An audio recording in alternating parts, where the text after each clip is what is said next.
Et coucou, on se retrouve aujourd'hui pour un tuto, entraîne-toi avec moi.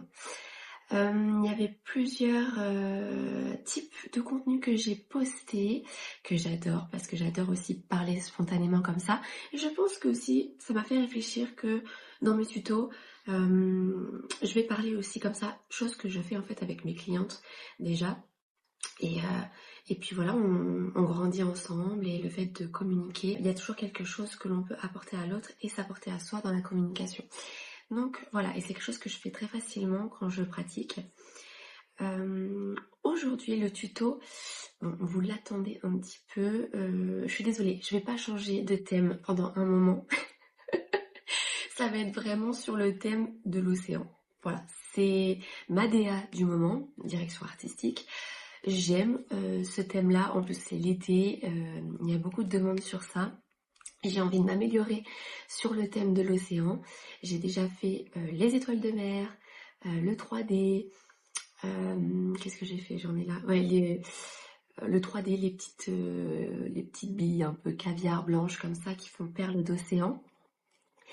Et là, j'ai envie de tester plein de trucs. Donc là, je vous mets toutes mes inspi, voilà, que j'ai trouvé sur Pinterest et tout ça.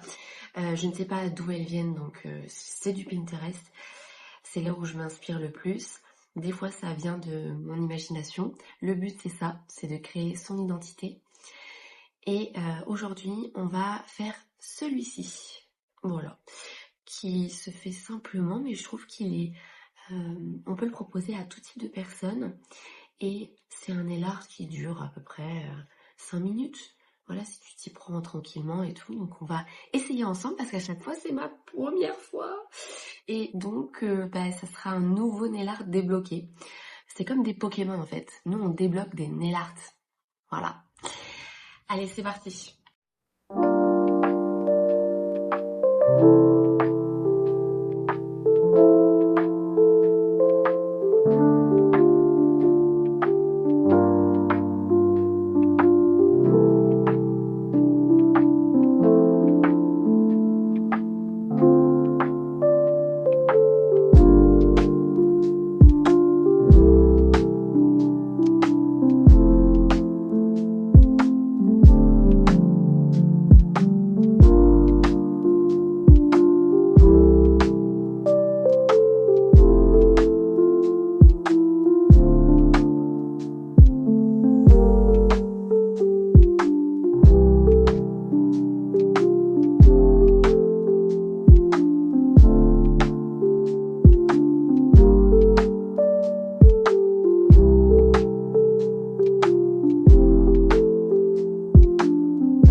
Ok, donc là on passe au top coat, toujours de chez Eliamage. Après c'est possible de mettre un top coat mat pour une finition mat, voilà. Ou le brillant pour une finition brillante. Vraiment les deux peuvent être très jolis. Et voilà pour ce nail art sur le thème de l'océan. Donc à toi de le reproduire à la maison. Et en bonus, parce que moi j'adore les bonus, je te prépare un nouveau nail art et on va débloquer ce nouveau nail art ensemble. Et c'est sur toujours le thème de l'océan bien sûr, la raie manta je crois. Voilà, bon la raie, t'as compris. Une petite raie toute mignonne, toute bleue. Et donc voilà, je commence à la dessiner. Et c'est parti, je te laisse suivre avec moi. Et la reproduire aussi, bien sûr, si tu veux t'améliorer toi aussi en nail art. Ça permet de s'entraîner sur des lignes qui sont pas forcément droites et du coup d'utiliser ton pinceau et d'écouter ton intuition, ton ressenti sur ton coup de pinceau. Et tu vas sentir que des fois, non, là c'est pas forcément euh, comment je l'aurais dessiné. Faut recommencer, c'est tout. Tant que tu l'as pas catalysé, tu peux recommencer. Allez, je te laisse suivre le tuto et je te remercie de regarder et de t'entraîner avec moi.